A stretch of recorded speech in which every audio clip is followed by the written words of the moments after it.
New York is a place that we do try to protect people. 100%. What do you think can happen as mayor, and what type of power would you have to be able to help? Well, first, I think it's important that we make the immigration conversation expanded out, because we've allowed MAGA Republicans to make it a Latino, non-Latino conversation, right? They try to block it all in. And so I always say, as someone whose family's from Jamaica, it's Latino, it's Caribbean, it's African, all of us. They're getting rid of everybody. They're going after everybody, right? So let's be clear. So to that first piece, ban ICE, full stop.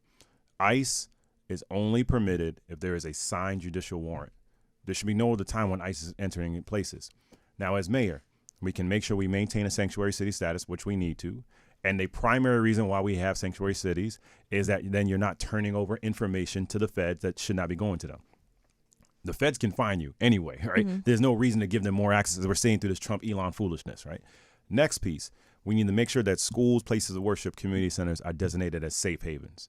Because if you do that designation, then again, they can't just roll in. You take those steps, then also hire more attorneys to represent our immigrants at these immigration hearings. Because too often people are going to these hearings and they don't have someone protecting them. Right. Then it's a wrap, right? You had about 180,000 who did not have someone representing them.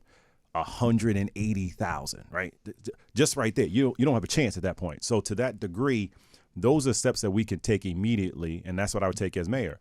Now, the deeper piece that people are regularly asking, how do you pay for all this when Trump tries to cut your money? Vacant apartment commercial tax, that by itself gets you close to $2 billion.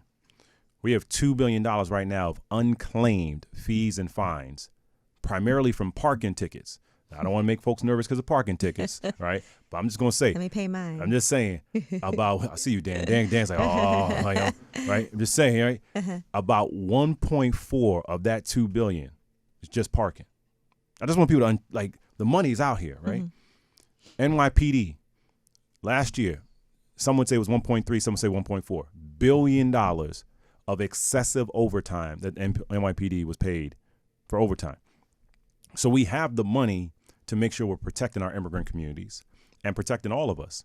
And then lastly, that means stopping this nonsense that we keep hearing where folks are like, well, if you help the immigrants, you're going to be hurting me.